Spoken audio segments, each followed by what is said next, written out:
cada um de nós chega à casa por uma razão, né? Cada um de nós tem suas razões. Alguns já chegamos para agradecer. Chegamos pelo prazer de estarmos aqui juntos. Mas muitos outros vêm em busca de um apoio, de um socorro, de uma corrigenda. E nós, então, somos filhos de Deus. Cada um de nós aqui presente, sabendo estar presente, sabendo absorver da palestra todos os eflúvios de luzes que provêm desses espíritos amigos que aqui trabalham conosco, se nós soubermos silenciar o nosso interior e receber da palestra esses eflúvios, nós sairemos de certo bem diferentes do que chegamos. Vamos então buscar a paz. Vamos receber esta paz.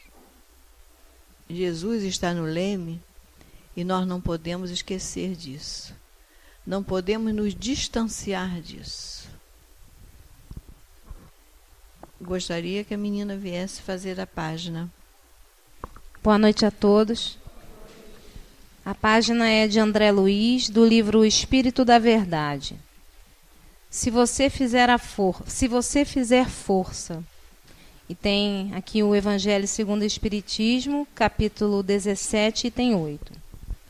Diz você que não pode respirar o clima de luta na experiência doméstica. Entretanto, se fizer força no cultivo da renúncia santificante, fará da própria casa um refúgio de amor. Diz você que não mais suporta o amigo desajustado, mas se fizer força no exercício da tolerância, é possível consiga convertê-lo amanhã em colaborador ideal. Diz você experimentar imenso cansaço diante do chefe atrabiliário e inconsequente. Contudo, se fizer força, sustentando a paciência, obterá nele ainda hoje um amigo fiel. Diz você que não adianta ensinar o bem. No entanto, se fizer força para exemplificar o que ensina, atingirá realizações de valor inimaginável. Diz você que se nota assaltado por enorme desânimo na pregação construtiva. Entretanto, se fizer força na sementeira da educação, transfigurará o seu verbo em facho de luz. Diz você estar desistindo da caridade ante os golpes da ingratidão. Mas se fizer força para prosseguir, ajudando sem exigência, surpreenderá na caridade a perfeita alegria. Diz você que está doente e nada consegue de nobre e útil. No entanto, se fizer força para superar as próprias deficiências, vencerá a enfermidade, avançando em serviço e merecimento. Diz você que conversação já lhe esgotou a reserva nervosa e dispõe-se à retirada para o repouso justo. Contudo, se fizer força para continuar atendendo aos ouvintes, olvidando a própria fadiga, ninguém pode prever a extensão da colheita de bênçãos que virá da sua plantação de gentileza e bondade. O grande bem de todos é feito nos pequenos sacrifícios de cada um. E se fizermos força para viver, segundo os bons conselhos que articulamos para uso dos outros, em breve tempo transformaremos a terra em luminoso caminho para a glória real. Então a página ela vem trazendo, né, a necessidade da gente se esforçar mais para continuar vivendo, para cumprir o nosso papel aqui nesse planeta, com pequenas ações que vão fazer uma grande diferença, né? Boa palestra a todos.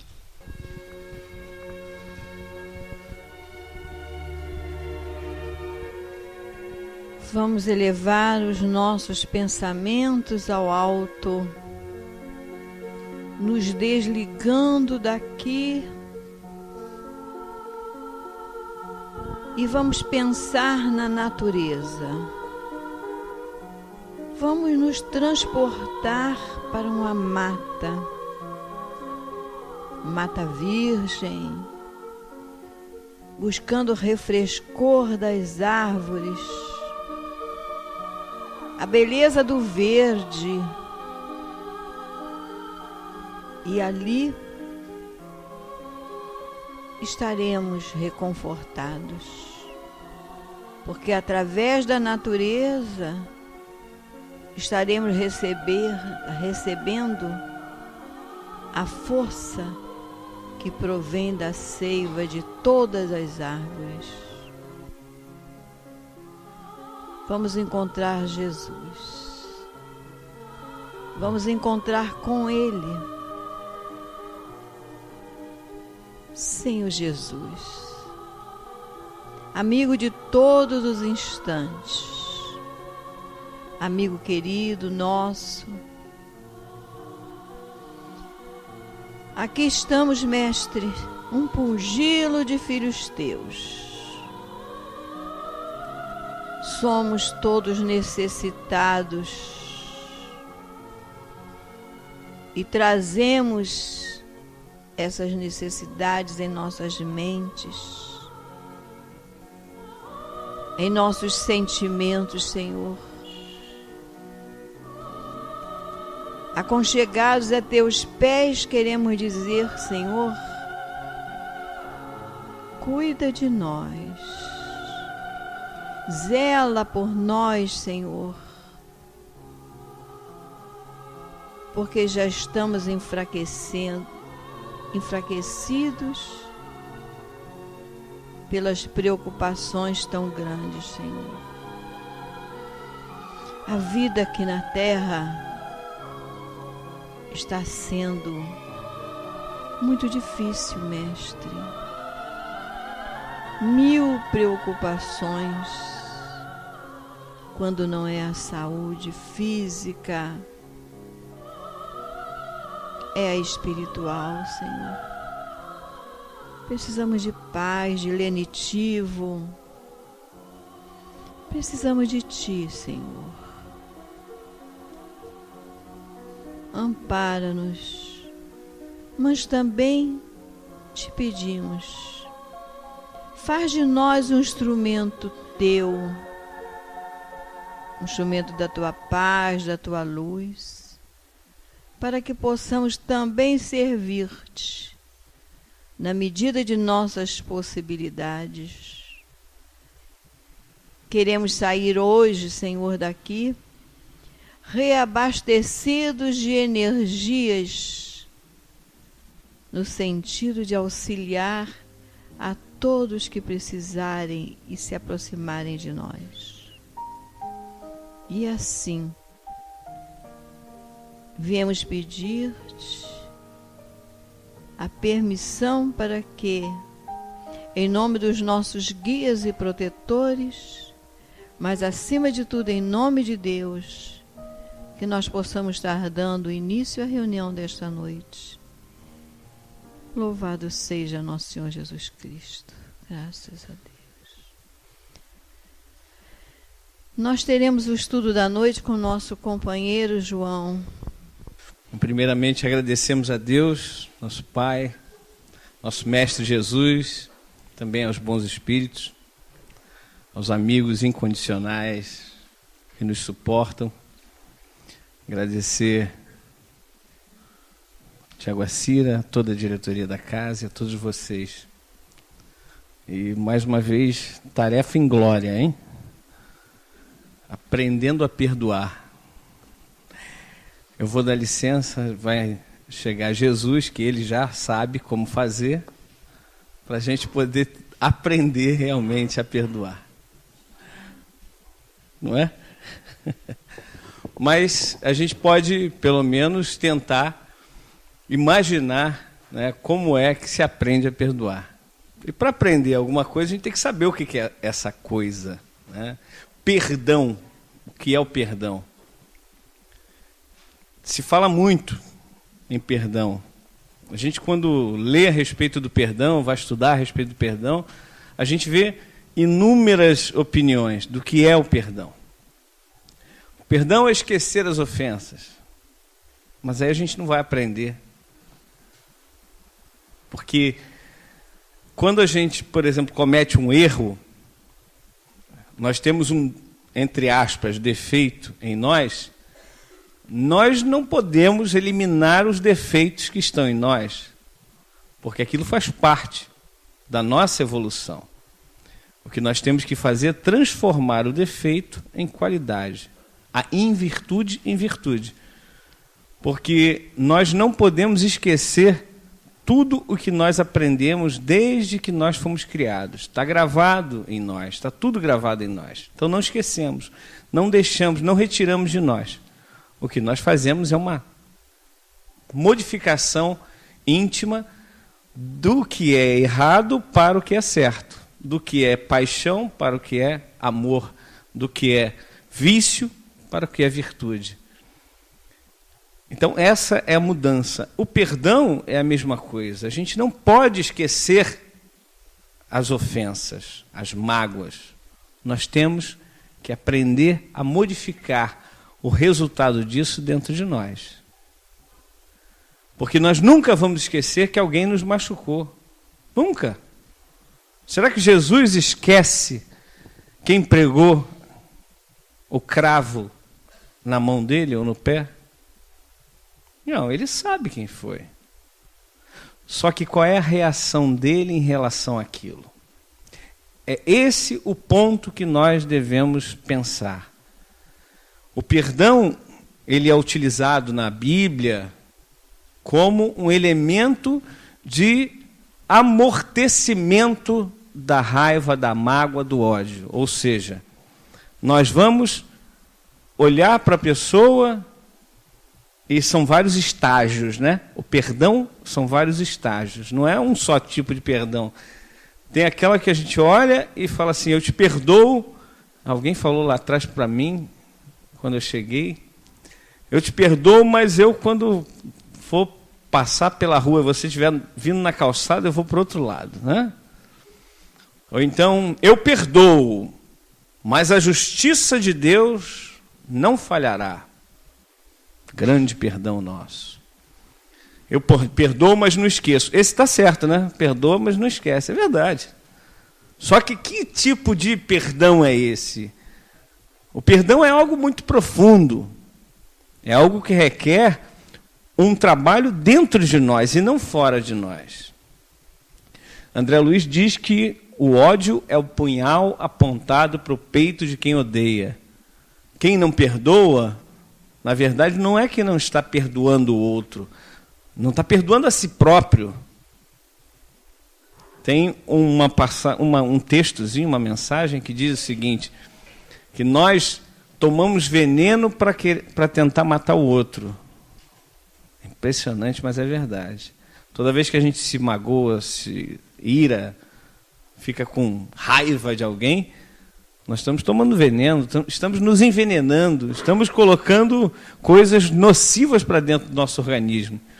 E a ciência hoje, antigamente se falava o seguinte, existem algumas pouquíssimas doenças psicossomáticas, né, doutor Marcos? Antigamente eram pouquíssimas, né? Psicossomática, o que é isso? São aquelas doenças que nascem na psique, né, na mente, e são transmitidas para o corpo, para o soma, para o corpo humano. Depois a ciência veio e falou, muitas doenças são psicossomáticas. Já não são mais poucas, são muitas. E hoje já tem um grupo de cientistas dizendo o seguinte, todas as doenças são psicossomáticas, porque tem a sua origem na mente, no pensamento. Ou seja, nós somos os controladores, nós somos aqueles que damos as ordens para os trilhões de células que existem em nosso organismo. Quando a gente diz para o organismo, ou para algum ponto do organismo, adoeça, esse ponto adoece, não tenho dúvida. Mas tem as influências de alimentação, tem as influências de ambiente, né? Nós estamos expostos aí a vírus, bactérias, etc. Como é que fica? Fica da seguinte forma. Quando você está bem psicologicamente, você tem o teu organismo todo funcionando de uma forma positiva, ou seja, todos os... Eu acho que não é só o Dr. Marcos que está aqui como médico, não. Por favor, me corrijam, eu não sou médico. Leucócitos, não é? Que são os protetores do organismo, eles vão trabalhar para combater as enfermidades que existem dentro do nosso corpo físico.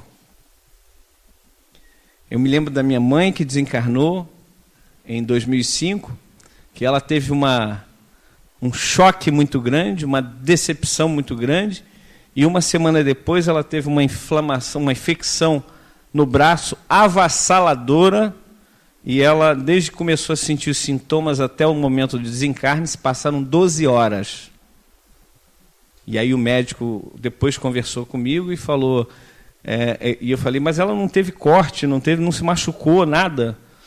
Aí ele disse, mas a imunidade dela estava muito baixa e nós temos dentro do nosso organismo vários corpos, vários agentes que ficam só esperando uma oportunidade da guarda baixar para atacar. Então foi isso que aconteceu com ela. E é isso que acontece com cada um de nós. Cada um de nós, quando surge uma doença, é exatamente provocado porque nós, em algum momento, ou demos a ordem para a doença, ou deixamos de dar a ordem para combater a doença. Poxa, mas como é que a gente faz isso? Como é que eu faço isso mentalmente? Primeiro, vamos fazer um parágrafo, uma pausa, vamos mudar um pouquinho, vamos pensar em Jesus. Jesus, espírito puro, né? Aquele espírito que já evoluiu ao ponto de chegar à perfeição, e ele já é um espírito puro. Outro dia estávamos conversando, um grupo de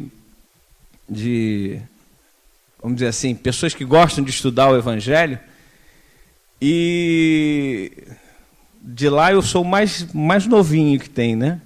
Tem um tal de Gerson Simões Monteiro, tem outros mais, e o pessoal, né, que tem um conhecimento, a gente fica só babando, olhando para eles, mas tudo bem.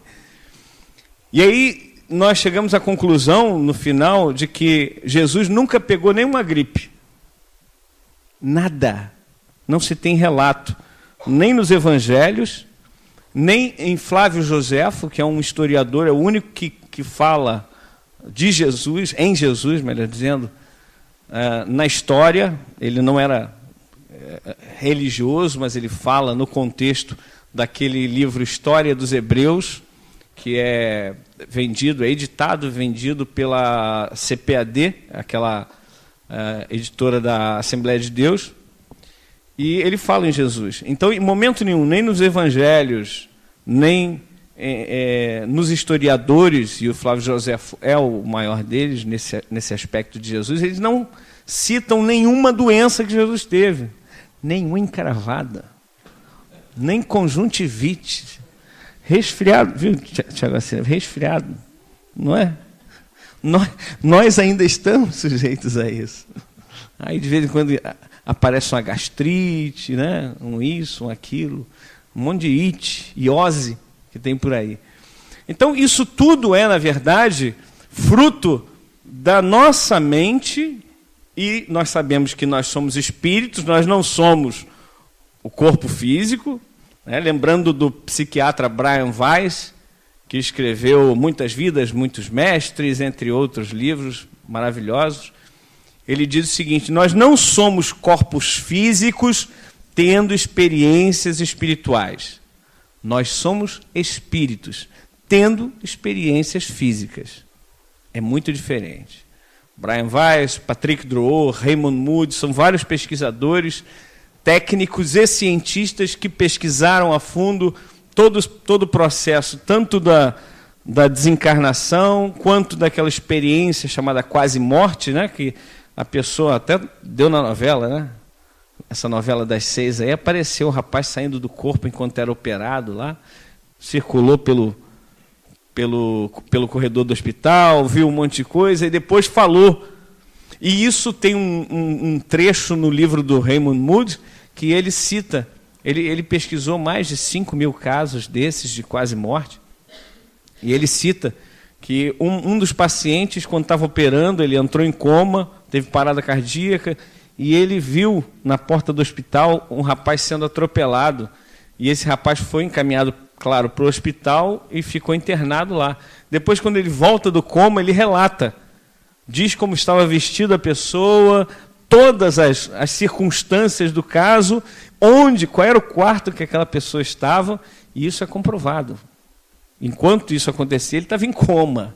Quer dizer, o corpo estava lá, mas ele, espírito, estava indo onde ele entendia que era interessante ir. Então, nós somos espíritos, e o maior atributo do espírito é o pensamento. A mente não é o cérebro. O cérebro é apenas a parte física que serve de instrumento do espírito para que possa a mente, os pensamentos serem colocados em ação no mundo físico, no mundo material. Então a mente é só um instrumento. Quando há o desencarne, vários pesquisadores já abriram o cérebro para identificar onde estava a alma, não conseguiram achar a alma ali, né? Depois do desencarne, realmente não dá para achar lugar nenhum ali, né? E então, quer dizer, nós somos espíritos, nós pensamos, nós somos os seres realmente inteligentes e que raciocinamos, e nós é que mandamos, então, as ordens para adoecer ou para ficar curado. Existem inúmeros casos de curas mesmo do corpo físico, inclusive relatadas no Evangelho, várias, e que Jesus, nesses casos do Evangelho, ele diz assim: olha que já estás curado, não tornes a pecar para que não te suceda algo pior. Nós sabemos que quanto mais conhecimento nós temos, maior é a nossa responsabilidade. Então André Luiz foi chamado de suicida inconsciente. Ele era chamado de suicida no umbral direto. Quando ele foi resgatado e disse, né, o médico lá disse, se não me engano foi Lísias, não lembro mais, o enfermeiro Lísias, disse, você está muito bem para um suicida. E ele falou, mas eu não sou um suicida. Ele não era um suicida consciente, era inconsciente. Né? Por várias coisas que ele fez ao longo da vida dele, ele era um suicida inconsciente. Mas nós espíritas, desculpem, não podemos dizer que nós somos inconscientes. Lá em Mateus capítulo 10, versículo 28, Jesus diz assim: não temais os que vos podem matar o corpo, não vos podem matar a alma. Temei antes aquele que pode fazer perecer o corpo e a alma no vale das lamentações. O que quer dizer isso? Primeiro que Jesus está dizendo que nós não devemos temer os que, no plural, podem matar o corpo. Realmente, o corpo é uma roupa que nós usamos agora e que depois ela é entregue para ser modificada. E nós, espíritos, continuamos existindo. Os que podem matar o corpo, quem pode matar o corpo? Qualquer um, né? Qualquer um de vocês pode vir aqui agora e estrangular o João, que está falando pra caramba. Não é? Essa hora, o pessoal com sono, cansado, doido para ir para casa, ver a novela, João falando aqui, caramba. Então, estrangular o João. Vocês podem fazer isso, qualquer um de vocês, né? E Jesus diz: temai antes aquele que pode fazer perecer o corpo e a alma no vale das lamentações. Por que aquele? A primeira sentença é no plural, os que, são vários. E a segunda é no singular, é um só. Hein, Marcos? Porque um só é o nosso inimigo. Aí vai o meu irmão lá, que a gente faz um trabalho também de estudo com alguns irmãos protestantes, e eles falam, não, esse aí é porque é o demônio. Aí a gente tem que pegar lá a etimologia da palavra, né? A origem da palavra. Meu filho, demônio, meu filho, não sou Divaldo, não. Nem Bezerra. Meu irmão, a origem da palavra demônio é da palavra grega daimon, que quer dizer espírito desencarnado, né? Inteligência extracorpórea. Então, nesse entendimento, aí ele quase caiu para trás quando eu falei isso. Jesus é um demônio. Ele arregalou os olhos, quase me bateu. Eu falei, que isso, meu irmão? Calma. Jesus é um demônio porque é um espírito desencarnado. Só que na Bíblia foi usado muito o sentido negativo da palavra demônio. Espíritos desencarnados que são obsessores, zombeteiros, maléficos. Mas não só, os demônios não são só maléficos, são também benéficos. E Jesus é um demônio. Ah, então é um Satanás. Tá bom. Aí é melhor pular, porque essa parte já entra na segunda parte que a gente vai falar daqui a pouco. Não, Lúcifer eu também não quero falar, não. Lúcifer é uma alegoria. Eu vou falar, né? Você pediu, eu vou falar. Lúcifer é uma alegoria. A gente pergunta para as pessoas... A doutrina espírita é muito racional. A gente pergunta assim, como pode um ser que chegou à perfeição, à categoria de anjo ou de arcanjo, que é um espírito puro ou, no mínimo, superior, que já se livrou da condição de egoísmo, vaidade, prepotência, né? Já transformou esses sentimentos em virtudes, esses vícios, essas paixões em virtudes. Como pode um ser desse se rebelar contra Deus, querendo o poder que Deus tem? Isso não dá para entender. As pessoas falam assim, não, mas como é esse superior, etc. e tal? Eu falei, vamos fazer o seguinte, vamos pensar em nós. Quantos anos você tem? 50. Tá. Quando você tinha 20, você fazia mais besteira ou menos besteira do que faz hoje? Ah, muito mais besteira, claro. Você é capaz de fazer coisas erradas que fazia naquela época hoje? Não, hoje não. Não teria coragem de fazer. Então, meu irmão, você evoluiu nesses 30 anos só.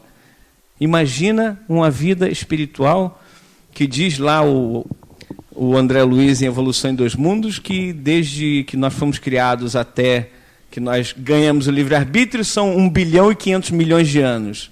E depois de ganharmos o livre-arbítrio até os dias de hoje, são 40 mil anos aproximadamente. Você está velho, hein? Eu não. Cheguei ontem aqui. Então, como pode um espírito que tem esse tempo todo de idas e vindas e de saber aprender com a própria dor o erro que está cometendo, ele aprende, ele incorpora na sua vivência, não é capaz mais de fazer o que fazia antigamente, e aí você fala de um espírito puro, um espírito elevado, e aí ele vai se rebelar, ele vai ter um retorno a um momento em que ele era egoísta, vaidoso, prepotente.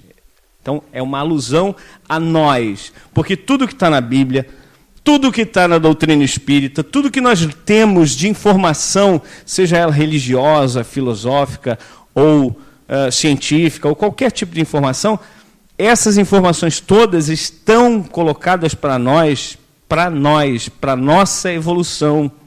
Se fosse para os espíritos mais evoluídos, eles estariam lá, aliás, eles estão lá, né? Os livros e as informações que eles entendem que é necessário para eles estão lá. Mas nós precisamos disso. Então essas informações todas são para nós.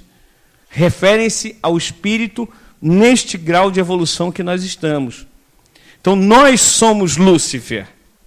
Quando nós estamos na casa espírita, tudo é maravilhoso. Oi, tia Guacira, tudo bem? Como vai a senhora? Que prazer. Que amor. Quando a gente sai, chega em casa... Ô, mulher, não botou a comida ainda não, é? Isso para pegar leve, né? O pessoal está dirigindo aí, está com o carro aí fora?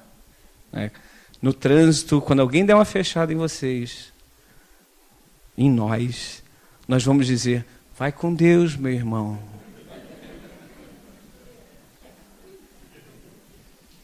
Até parece, né? Então, esse é o Lúcifer, que numa hora está lá, conectado com Deus, com Jesus, com os bons espíritos. No outro momento está lá, sabe lá com quem estamos. Então, quando nós vemos tudo isso, aí eu falei de Satanás, né? Satanás e diabo ainda tem essas duas palavras, mas tem a ver com Pedro. Mas eu vou falar daqui a pouco. Então, tudo isso é relativo ao nosso grau de evolução. E se nós cometemos esse tipo de erros, todos os outros que estão ao nosso redor podem cometer os mesmos tipos de erros. Então, o perdão para nós hoje, para nós espíritas, que deve ser perseguido por nós, que nós precisamos aprender é o perdão na forma de tolerância. É quando nós olhamos alguém fazendo alguma coisa errada e pensamos, se fosse uma criancinha de 2 anos, eu relevaria. Mas ele é uma criancinha de 2 anos. Mas está num corpo de 90.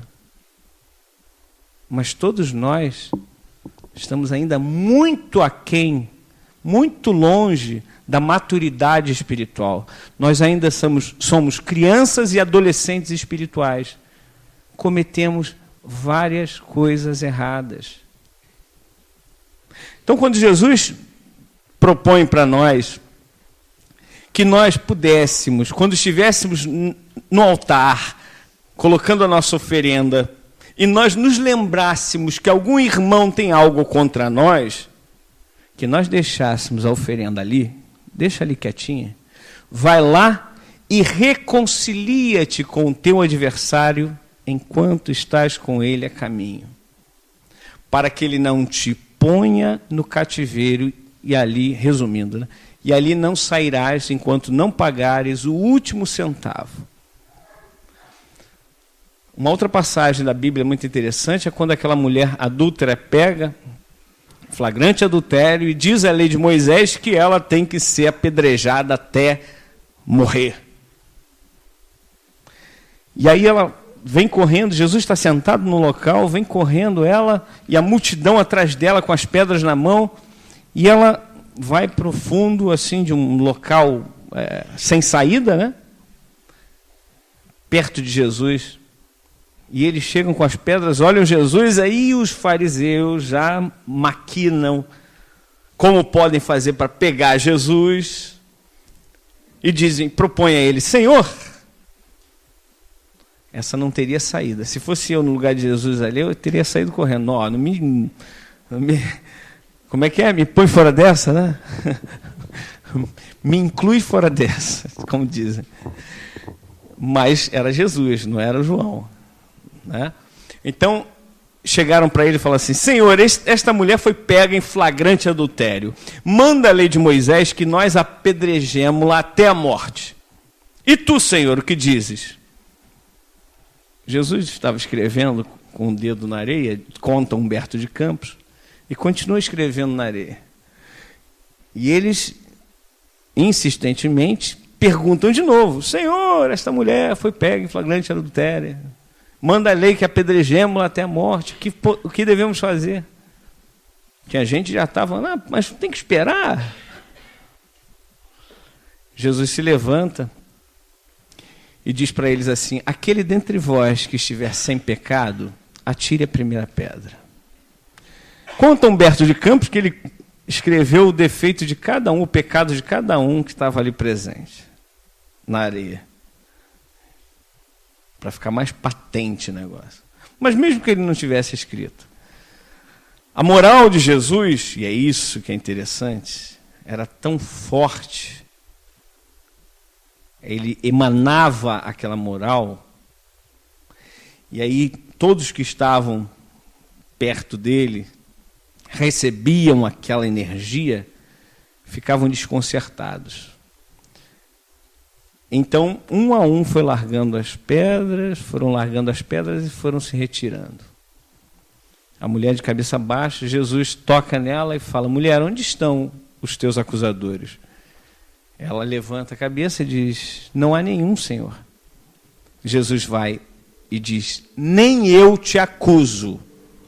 Vai e não peques mais. Então, quando alguém erra conosco e nós pensamos em Jesus, nós pensamos que nós devemos seguir os passos de Jesus, apesar da nossa distância para Jesus, mas nós nos dizemos cristãos. Nós, por sermos e nos atribuirmos esse título de cristãos, precisamos pelo menos tentar sinceramente, intimamente, seguir os passos de Jesus. Sim, você lembrou, Satanás, diabo, né? Ele não falou nada, gente. Mas com os olhos a gente percebe. Então, Pedro, tem uma passagem em que Jesus fala assim: quem dizem os homens que eu sou? Aí os discípulos falam assim: Senhor, alguns dizem que tu és um dos profetas, outros dizem que tu és Elias ressuscitado, outros ainda dizem que tu és Moisés. E aí Jesus fala: e vós? Quem vós dizeis que eu sou? E Pedro se adianta e diz assim: Senhor, tu és o Cristo, o Filho do Deus vivo. Jesus fala para ele: bem-aventurado, ou seja, feliz és, Simão, filho de Jonas, porque não foi a carne nem o sangue que te revelaram isto, mas meu Pai que está nos céus. Foi uma inspiração divina que Pedro recebeu e transmitiu ali naquele momento. E ao contrário do que muita gente acha, que os discípulos de Jesus eram só 12, os discípulos de Jesus eram muitos mais. Conta-se até em 500. Aqueles 12 eram os discípulos diretos de Jesus, os chamados ministros de Jesus, aqueles que se ocupavam de mais um grupo dentre aqueles inúmeros discípulos. E aí Jesus passa a falar o seguinte: o Filho do Homem, ele se atribuía a esse título, né? O Filho do Homem será preso, conduzido ao cárcere, humilhado, sacrificado, torturado e morto. Pedro então se adianta e fala assim: jamais, Senhor, permitirei que isto aconteça. Jesus então olha para Pedro, depois de ter dito: feliz és, Simão Pedro, e diz assim: afasta-te de mim, Satanás.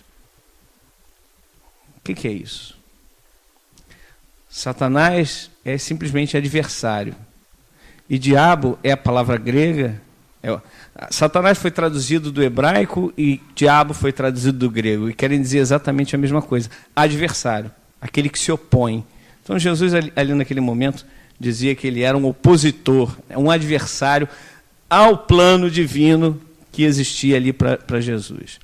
E depois, mais tarde, Pedro se adianta e fala assim: Senhor, dizem os ensinamentos que nós devemos perdoar até 7 vezes. Quantas vezes, Senhor, devemos perdoar? E Jesus diz: não te digo que até 7 vezes, mas até 70 vezes 7 vezes. Eu já vi muita gente fazendo conta, falando 490 vezes. Então é fácil.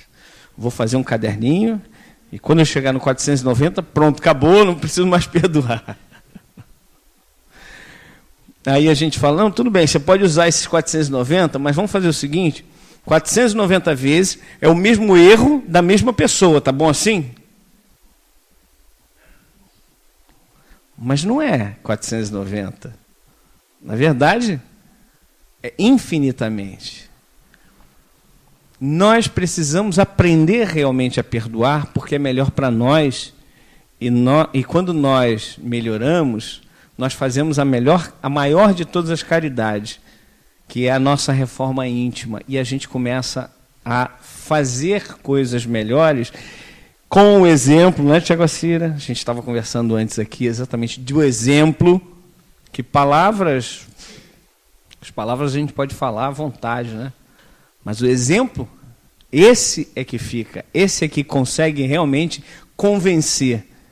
E quando a gente tem uma dificuldade, muitas vezes, na página inicial, inclusive, fala do chefe, né? Eu acredito que se eu pedir para levantar a mão aqui, muita gente vai levantar. Quem é que tem ou já teve problema com o chefe no trabalho? Muita gente vai levantar. Não precisa levantar a mão, não. Todo mundo levantar a mão não pode. Não, nem todos, né? Mas tem muita gente que tem problema, sim. Mas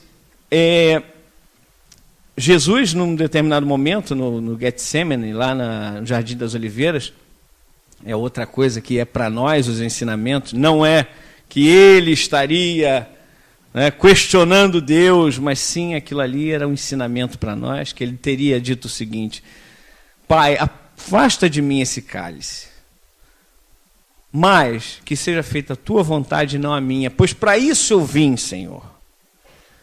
Para isso nós viemos, para aprender, para aprimorar.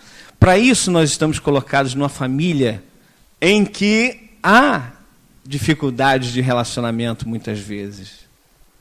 Nós ainda estamos muito longe de atingirmos um equilíbrio. Quando a gente estiver dirigindo, alguém nos fechar e nós, vai com Deus, meu irmão, aí pode ser que a gente chegue em casa e não se irrite com a pasta de dente, com a toalha molhada, com a louça por lavar, com o sapato sujo entrando em casa. Ninguém se irrita com isso não, né? Que isso? Eu não vou falar mais isso não, pode deixar. A gente, tá vendo? Quando a gente observa as coisas isoladamente, elas são muito pequenas. Muito pequenas. E que isso, daqui a pouco, a gente deixa crescer e se torna uma coisa tão grande que não dá mais para a gente controlar. E aí vem a explosão, né? E a explosão é muito ruim, é muito pior. É muito melhor todos os dias, é por isso que o diálogo é tão importante. Né? Vem cá, vamos sentar aqui. O que você acha que eu estou fazendo de errado? Ih, melhor nem perguntar. Né? Só que a gente é assim, a gente recebe aquela crítica e ao invés de a gente parar e analisar, será que isso é verdade mesmo? Será que eu estou errando dessa forma? Não, a gente já fica, aqui, nada, só me vê com esses olhos, né, assim, sempre me criticando, sempre tem alguma coisa para me espizinhar. Nós somos assim, a gente põe as garras de fora, né, para a gente se preservar da crítica, porque nós somos perfeitos, hein, gente? Todos nós aqui somos perfeitos. Ninguém aqui tem defeito, não é isso? Ainda bem que não concordaram comigo. Se a gente já sabe que tem defeito, que erra muito com o outro, por que a gente não vai buscar essa compreensão do outro? E isso é o perdão, isso é aprender a perdoar. A gente tem que começar. Chegamos hoje em casa, vamos olhar e vamos ver o que me irrita. O que me deixa chateado ou chateada? É tal coisa, tal procedimento. Como é que é? Tinha um negócio muito legal que era sair do banheiro molhado, né, do box molhado. O pessoal reclamava pra caramba. Né? É simples. É só ir lá e enxugar. Eu vou ser capacho? Não, o que me irrita é o banheiro molhado ou é o outro molhar o banheiro? Então não é o banheiro molhado, é o outro molhar o banheiro, é a ação do outro. Poxa, a ação do outro é a ação do outro, não é minha ação. Então eu preciso aprender a buscar o entendimento. É difícil? Com certeza. É mais fácil a gente recriminar, a gente brigar, só que a briga não leva a lugar nenhum. Aliás, leva sim, leva às separações inúmeras que existem por aí, às brigas e até às mortes que existem por aí. A gente já começa a entrar numa nova fase da nossa existência, da nossa maturidade, e a gente já começa a ver, lembra daquela história, eu dou um boi para não entrar numa briga, mas dou uma boiada para não sair. A gente tem que inverter isso, né? Eu dou uma boiada para não entrar numa briga e não dou nada para não sair, porque eu quero sair. Se eu entrar, é porque Se eu entrei porque eu estava desequilibrado naquele momento, mas eu quero sair. Porque, é como o André Luiz diz, ninguém é culpado por permitir que as ideias nocivas, as ideias ruins, entrem no seu pensamento, entrem na sua cabeça. A culpa nossa é de alimentar aquilo, alimentar aquelas ideias ruins. Essa é a nossa culpa. Aí é que vem o chamado pecado. Então, quando a gente trabalha isso dentro de nós, e isso é um exercício, é mais um exercício, a gente trabalhar isso diariamente, tudo aquilo que me irrita, eu vou começar a olhar com outros olhos, a começar a mudar o canal, começar a olhar a pessoa que faz isso, não que ela esteja querendo me irritar. E se ela quiser me irritar também, o problema é dela, né? Não sou eu que estou fazendo. A gente tem essa coisa do querer agir com o pensamento, o corpo do outro, querer que o outro mude por nós, querer que o outro faça isso ou aquilo porque é melhor para a nossa relação, etc. e tal. O outro é o outro. Eu só vou responder pelos meus atos e atitudes íntimas. Eu não vou responder pelo outro. Só que a gente se conecta de tal modo ao outro, ou à outra, ou aos outros, que a gente acaba errando porque a gente está querendo abraçar tudo e todos os erros dos outros. Quando a gente chega numa casa espírita em que as pessoas vêm com vários problemas, vários tipos de problemas, sejam elas físicos ou morais, espirituais, o que as pessoas que trabalham dentro de uma casa espírita devem fazer é ajudar. Não é pegar o problema do outro e transferir para si. Se a gente sair de uma reunião mediúnica cheio de obsessor em nós, tem alguma coisa errada. Os obsessores que foram lá junto com os irmãos que foram ser atendidos, vêm conosco e nós sofremos a influência negativa, tem alguma coisa errada aí. Tem que voltar e tentar entender o que está acontecendo. E mudar alguma coisa. Porque o médico que vai atender o paciente, ele atende o paciente e ele pode até ficar doente. Mas por quê? Contrair a doença daquele paciente. Por quê? Porque fez um procedimento errado. Bom, na ausência de mais nenhum, eu só conheço um aqui, é verdade ou mentira? Não é isso? Então, o médico ele tem que ajudar, não contrair a doença para fazer com que o doente fique menos doente. Isso não existe. Se nós ficarmos doentes também, nós não vamos ajudar ninguém. Então, vamos mudar o astral, o nosso astral. Vamos fazer o culto no lar, mesmo que seja, entre aspas, sozinho. Vamos buscar... Quer ver uma coisa que uma pessoa falou essa semana lá no Caminho do Senhor? Vamos botar o rádio ligado em nossa casa 24 horas por dia, 7 dias na semana na Rádio Rio de Janeiro. Mesmo que não tenha ninguém em casa. Ninguém encarnado. Mas desencarnado tem sempre alguém. E aquilo vai ajudar. Podem ter certeza. Estou mentindo, tia Gracila? É isso. Quando a gente começa a mudar o nosso íntimo, a nossa mente, o nosso pensamento, as coisas que estão em volta tendem a mudar também. Claro que tem aquela história, né? Antes de melhorar, piora. Mas se a gente não perseverar, não vai ter melhora. Tem que perseverar. Tem que buscar todas essas formas de mudarmos a nossa própria vida e não tentarmos mudar o outro. Muita paz. E vamos aprender a perdoar. Querido Mestre Jesus, Senhor, quantas reflexões temos.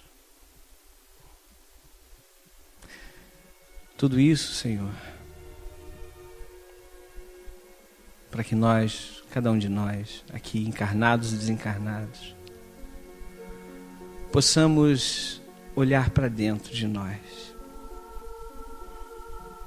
Talvez nem tudo sirva para todos, mas certamente muitas coisas servem para mim, Senhor. servem para cada um dos irmãos que estão aqui. E tudo isso, Mestre, para que nós possamos cada vez mais nos melhorarmos, estarmos menos sobrecarregados dos nossos próprios erros, da ingratidão, da intolerância, dos equívocos que temos contraído em nós. Que sejamos fortes, realmente, como diz o nosso André Luiz, para aplicar em nós aquela mudança que prega João Batista. Porque o sacrifício, Senhor, de mudarmos a nós mesmos é muito maior, é muito mais doloroso. É por isso que pedimos, Senhor, ajuda-nos cada instante de nossa existência a nos modificarmos, a nos melhorarmos. Ajuda-nos a sermos melhores pais, melhores mães, melhores maridos, melhores esposas, melhores filhos, irmãos, amigos, vizinhos, companheiros de trabalho.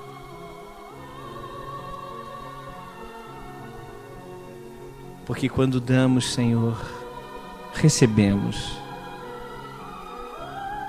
E se nós damos amor, receberemos amor.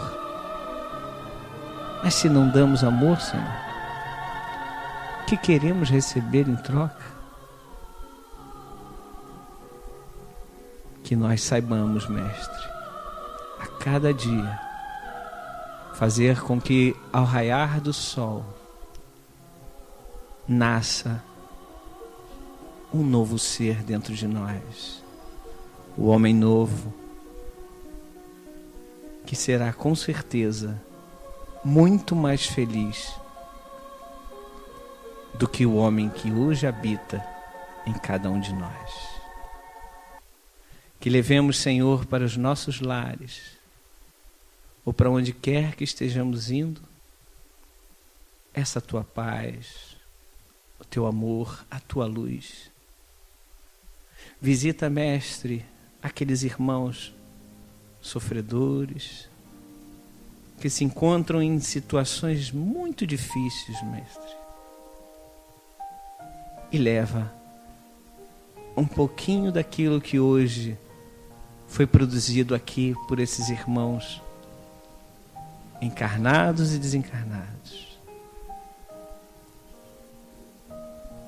E alivia as dores e o sofrimento de cada um deles, Senhor. Que nós possamos estar contigo, Jesus, agora e para todo sempre.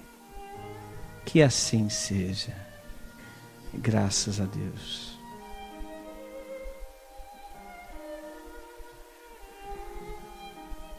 Finda-se este dia que meu Pai me deu, sombras vespertinas cobrem já o céu. Ó Jesus bendito, se comigo estás, eu não temo a noite, vou dormir em paz.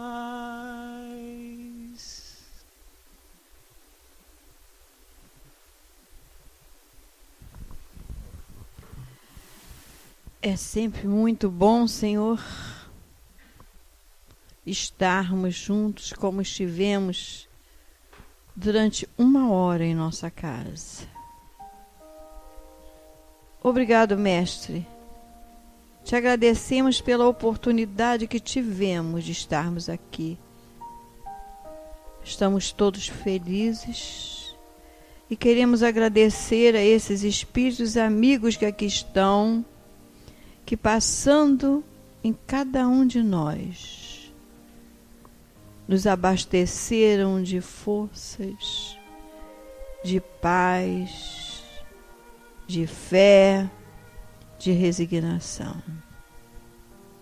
E é nesse instante, Senhor, que eu vos peço a permissão para que estejamos tendo a oportunidade de encerrarmos a primeira parte de nossa reunião. Pois agora já iremos entrar com os passes, mas quero te pedir que todos que irão retirar-se, que possam levar consigo essa paz que nesse instante sentimos. Louvado seja nosso Senhor Jesus Cristo. Graças a Deus.